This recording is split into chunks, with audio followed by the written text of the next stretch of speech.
पनि स्वतन्त्र भएर बिताउने सास म जान्छु है।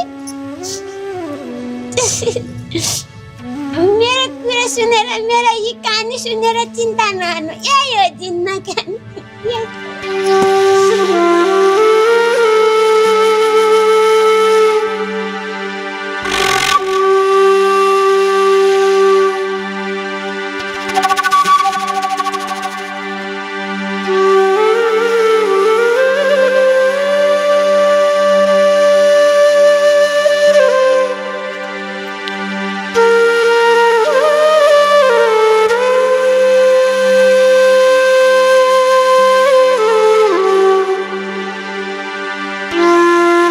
दर्शकबिन नमस्कार, आशा छ यहाँहरू सन्चै आरामै कुशल मंगल हुनुहुन्छ होला। दर्शकबिन आजको एपिसोड हजुरहरूलाई कस्तो लाग्यो पक्कै पनि हेर्नुभयो होला। दर्शकबिन भुन्टी घरमा फिर्ता त आइसकेकी छिन्, तर उनले सङ्कल्प पनि लिएकी छिन् कि उनी भूपेन्द्र ठिक हुने बित्तिकै फेरि यो घरबाट निस्केर जानेछिन्। उनी यहाँ भूपेन्द्र ठिक नभइन्जेलसम्म र उनको होस नआइन्जेलसम्म मात्रै बस्ने सङ्कल्प लिएकी छिन्। दर्शकबिन भुन्टी भूपेन्द्र ठिक हुने बित्तिकै यो घरबाट निस्केर जान्छन् र उनको जिन्दगीमा अब के होला त, के मोडहरू आउलान् त, हजुरहरूले यो कल्पना गर्नुभएको छ दर्शकबिन? किनभने एपिसोडमा जुन लास्टमा देखाइएको दृश्य छ त्यो दृश्य हेरेर त म यति गदगद भएँ, मलाई यति खुसी लाग्यो। एकतर्फ मेरा आँखाबाट आँसु पनि झर्दै थिए भने एकतर्फ म एकदमै हर्षले गदगद पनि भएको थिएँ। किनभने भुन्टीले धेरै समयपछि आफ्नो दुःख बिसाउने एउटा चौतारी पाएकी छिन् दर्शकबिन। हो, ती केटाले आफ्नो मनले जितेर भुन्टीले जुन पाएको दुःखको चौतारी एउटा बन्ने मौका आफूले पाएकोमा उनी पनि धेरै खुसी छन्। उनले पनि चाहन्छन् भुन्टी अब यो दलदलबाट निस्केर उनको जिन्दगीमा आउन् भनेर। दर्शकबिन ती केटाले ती भुन्टीलाई कतिसम्म माया गर्छन् त, जसले एक दिनको भेटघाटले गर्दा पनि यत्रा वर्षसम्म भुन्टीलाई नै भनेर कुरेर बसे, बिहे गरेनन्। दर्शकबिन उनलाई लाग्थ्यो कि भुन्टी कहिल्यै त मान्लिन्, कहिल्यै त उनको बिहे गर्ने मोड बन्ला र म उनीसितै बिहे गरौँला भनेर उनले उनलाई पर्खेर बसिरहेका थिए। र दर्शकबिन भुन्टीले पनि यत्रा समयमा आफ्नो मनमा भएका दुःखका भारीहरू बिसाउने चौतारी भने पाएकी छिन्। यसरी बिसाइन् कि लाग्छ उनले संसारभरिका दुःखहरू एक क्षणमै बिर्सिन्। किनभने उनी ती केटाका अङ्गालोमा बाँधिएपछि उनलाई धेरै सुकुन आएको थियो, उनको मनमा एकदमै चिसो भइरहेको थियो। हो दर्शकबिन, अब भूपेन्द्रका घरका जति पनि सदस्य छन् जसले भुन्टीलाई घृणा गर्थे, भूपेन्द्र लगायतका सम्पूर्णले भने अवश्य नै पछुताउनेछन्। किनभने अब भुन्टी खुसी भएर बाँच्छिन्, अब उनको मुहारमा हर्षका रूपहरू झल्किनेछन्। र जसले भुन्टीलाई घृणा गर्थे, जस्तो कि भुन्टीकी नन्द, भुन्टीकी अमाजु भनौदी र भुन्टीकी सासू, सबैको अनुहारमा भने जलनको स्वरूप भने अवश्य हामीले देख्न पाउनेछौँ दर्शकबिन। सबै जलेर भुटभुटिएर खरानी हुनेछन् आगामी दिनहरूमा। हो दर्शकबिन, भुन्टीको नयाँ सुरुवात भइसकेको छ। अब भुन्टीका सुखका दिनहरू आइसकेका छन्। दर्शकबिन तपाईँलाई भुन्टी सिरियल कस्तो लाग्छ र आजको एपिसोड कस्तो लाग्यो र साथसाथै मेरो रिभ्यू कस्तो लाग्यो?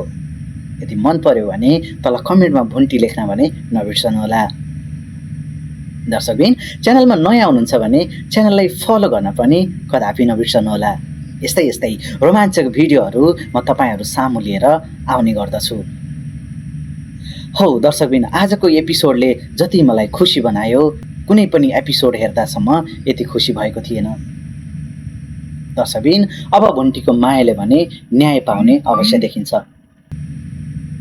दर्शकबिन ती केटासँग भुन्टीको विवाह भएको हेर्न कसले चाहनुहुन्छ? आफ्नो हात तल कमेन्टमा उठाउनु होला। दर्शकबिन भुन्टी नयाँ एपिसोडमा भने भुन्टीका जेठाजु माथि छानामा गएर झलुङ्गोमा बसेर सोचिरहेका हुन्छन्। उनलाई आफ्नै श्रीमतीको व्यवहारले धेरै चिन्तित बनाउँछ। दर्शकबिन उनी भने आफ्नै श्रीमतीले आफ्नै भाइ र बुहारीप्रति गरेको व्यवहार र घृणालाई देखेर धेरै चिन्तित हुन्छन्। उनले सोचिरहेका हुन्छन्, बिचारी भुन्टीले सेरियाले लगाएका यस्ता मुटु नै छिया छिया बनाउने वचनहरू सहेर कसरी बसेकी होलिन्। उनको मनमा के बितिरहेको होला, कसरी उनले आफ्नो मनलाई सम्हालेकी होलिन्। उनलाई नबस न त जाऊ न त भनौँ भने पनि बिचरा मेरो भाइ दिशा र पिसाबमै डुबेर मर्छ। हे भगवान्, म के गरौँ? न त म श्रीमतीलाई नै त्याग्न सक्छु, न त म आफ्नो भाइलाई नै त्याग्न सक्छु भन्दै उनी एक्लै बोल्दै बसिरहेका हुन्छन्। हौ दर्शकबिन, हामी छोरा मान्छेको जिन्दगी नै यस्तै हुन्छ दर्शकबिन। हामी आफ्नो श्रीमती र परिवारको बीचमा यसरी पिसिन्छौँ कि हाम्रो दुःख बिसाउने चौतारी हामीले कहीँ भेट्दैनौँ दर्शकबिन। यो हरेक छोराको कहानी हो, हरेक छोराको मनभित्र लुकेको कथा। यो एउटा वास्तविक कथा हो दर्शकबिन। र यो वास्तविक कथालाई आशा गौतमजीले भने पर्दामा खुबै राम्रो तरिकाले उतार्नु भएको छ। र दर्शकबिन, यता भुन्टी भने बाटोमा घर छोडेर जाँदै गर्दा धेरै कुराहरूको स्मरण गर्छिन्। उनले धेरै कुराहरू सम्झिन्छन्। उनले सम्झिन्छन् भूपेन्द्रसँग त्यो भेट भएको पलहरू, उनीसँग विवाहको बन्धनमा बाँधिँदाखेरि खाएका कसमहरू, खाएका बाचा बन्धनहरू सम्झिन्छन् दर्शकबिन। र उनलाई स्मरण हुन्छ, उनले वचन खाएकी थिइन् कि भूपेन्द्रको जस्तो सुकै हालतमा पनि उनले भूपेन्द्रलाई कहिल्यै एक्लै छोडेर जाँदिनन्। सोही कारणले गर्दा उनी फेरि घर फर्केर आउन बाध्य भएकी छिन्। हुन त दर्शकबिन, भूपेन्द्रले गरेको जुन कर्म छ दर्शकबिन, भूपेन्द्रले जुन भुन्टीमाथि गरेका व्यवहारहरूलाई देख्दा हेर्दा भूपेन्द्रले भने अवश्य नै यो एक्लै दिशा पिसाबमै गडिएर बस्नुपर्ने चाहिँ उनलाई सजाय हुनै पर्ने जस्तो देखिन्छ। तर पनि भुन्टीको मनमा उनको प्रति माया भने कदापि कम भएको देखिँदैन। उनको निस्वार्थ भूपेन्द्रप्रतिको माया भने रत्तिभर कम भएको छैन दर्शकबिन। भुन्टी कहाँसम्म कि दयालु र कहाँसम्म कि सोची मान्छे। यस्ता श्रीमती पाउने हरेक छोरा मान्छेको सपना अवश्य नै हुन्छ दर्शकबिन। दर्शकबिन, तपाईँहरूलाई यो सिरियल कस्तो लाग्छ र मैले गरेको यो रिभ्यू तपाईँहरूलाई कस्तो लाग्छ? यदि मनपर्छ भने तल कमेन्टमा भुन्टी लेख्न पनि नबिर्सनुहोला। र च्यानलमा नयाँ हुनुहुन्छ भने च्यानललाई सब्सक्राइब पनि गर्न कदापि नबिर्सनुहोला। दर्शकबिन, भूपेन्द्रका दाजुले यी सब कुरा छानामा बसेर बोल्दै गर्दा उनका बाबा, बुहारीलाई सम्झा छोरो, बुहारीलाई तह लगा, उनको यो व्यवहार कति पनि हुँदै भएन। तँलाई थाहा छ त तेरो आमाको यस्तै व्यवहारले गर्दा मेरो आज कस्तो हालत छ। भोलिको दिनमा तेरो पनि त्यस्तै हालत नहोला भन्न सकिँदैन। यदि बुहारीको यस्तै रवैया हो भने बेलैमा तह लगाइस् भने तैँले पनि सुख पाउँछस् भन्दै आइपुग्छन्। तर भूपेन्द्रका दाजुले भने कसरी सम्झाउने बुवा, कसरी सम्झाउने, सम्झाउने ठाउँै छैन, म त वाक्क दिक्क भइसकेँ भन्दै बाबाको उत्तर दिन्छन्। उनका बाबाले भने, हो छोरा, त्यो त कुरा सही हो, तर भूपेन्द्रले गरेको गल्तीको सजाय भुन्टीले पाउनु हुँदैन। भूपेन्द्रले गरेको गल्तीको सजाय किन भुन्टीलाई दिनु भन्दै भूपेन्द्रको दाजुसँग कुरा राख्छन्। तसर्थ भूपेन्द्रका दाइले भने, हो नि बुबा, सोही कारणले गर्दा त मैले भुन्टीलाई सक्दो साथ र सपोर्ट दिने प्रयास गरिरहेको छु। त्यत्तिकैमा पनि सेरिया रिसाएर बसी खान गर्दिनन्। म त अस्ट्रेलियाबाट किन आएछु, के सोचेर आएको थिएँ बुबा, के हुँदैछ भन्दै आफ्नो बुबासँग आफ्नो दुःख पोख्छन्।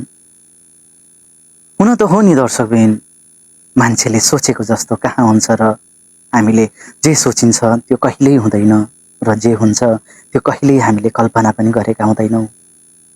यो सायद प्रकृतिको रीति नै हो दर्शकबिन।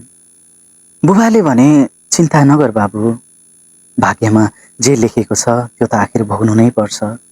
हेर्न भुन्टीको पनि कस्तो नराम्रो भाग्य।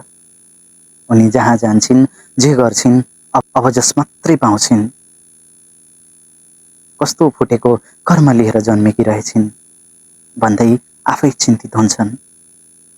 र दर्शकबिन यता भूमिकालाई भने भन्छन् नि, कसैलाई के को धन्दा, कसैलाई के को धन्दा, घरमा छैन खानेको धन्दा भने जस्तै आफ्नै विवाहको मात्रै चिन्ता बोकेर हिँडिरहेकी हुन्छन्। उनलाई म त टिका टालो लगाएर मात्रै कदापि बिहे गर्दिनँ नि, म त धुमधामसित बिहे गरेर जाने हो, तपाईँको गाउँमा धेरै इज्जत छ, त्यही भएर म त्यस्तो टिका टालो लगाएर बिहे गर्ने काम गर्दिनँ, त्यसरी टिको टालो लगाएर पठाइदिन्छु भन्ने कुरा नगर्नुहोस्, म त धुमधामसित बिहे गरेर मात्रै जाने हो भन्दै आफ्नो बाबा र दाजुको अगाडि आएर भुटभुटिन थाल्छिन्। दर्शकबिन, तर उनका दाजुले भने उनलाई कराउँदै, तेरो दिमाग छैन, तेरो दिमागले काम गरेको छैन, के तँलाई रत्तिभर पनि थाहा छैन घरमा अहिले कस्तो अवस्था छ, यत्रो पढे लेखेको कहाँ गयो, तेरो खप्परमा गोबर मात्रै भरिएको छ कि क्या हो, तेरो विवाह धुमधामसँग भएन भने के त फ्याट्टै मरिहाल्छेस्, बरु भूपेन्द्रको इलाज राम्रोसँग भएन भने उसको ज्यानलाई चाहिँ खतरा हुन सक्छ, खै कुरा बुझे कि भन्दै बहिनीलाई हप्काउँछन् दर्शकबिन। हुन पनि हो दर्शकबिन, भूमिका कहाँसम्म कि निष्ठुरी मान्छे हो त, न त उनले एउटा राम्रो नन्दको नै भूमिका राम्रोसँग निभाउन सकिन्, न एउटा छोरी न त एउटा दिदी बहिनीकै। उनको स्वार्थको अगाडि उनको दाजुभाइको अवस्था कस्तो छ, उनीहरू कुन दौरमा गुज्रिरहेका छन्, अरू त परै जाओस्, त्यो आफ्नो मर्नु न बाँच्नु भएको दाजुको अवस्थाको सम्म पनि उनले ख्याल नगरी आफ्नै मात्रै ढिपी गरिरहेकी छिन् दर्शकबिन। कहाँसम्म कि निष्ठुरी र कहाँसम्म कि निर्दयी रहेछन्। यस्तो दिदी बहिनी हुनुभन्दा त बरु निधार खाली नै रहोस् दर्शकबिन। यस्तो दिदी बहिनी हुनभन्दा त नभएकै जाति, जसले आफ्नै दाजुहरूको परिस्थितिलाई पनि नबुझेर आफ्नै स्वार्थको मात्रै ढिपी गर्ने, आफ्नै स्वार्थ मात्रै हेर्न खोज्ने। दर्शकबिन, तपाईँहरूलाई आजको रिभ्यू कस्तो लाग्यो? यदि राम्रो लाग्यो भने कमेन्टमा भुन्टी लेख्न नबिर्सनुहोला र भिडियोलाई लाइक अनि च्यानलमा नयाँ हुनुहुन्छ भने च्यानललाई सब्सक्राइब पनि गरिदिन नबिर्सनुहोला।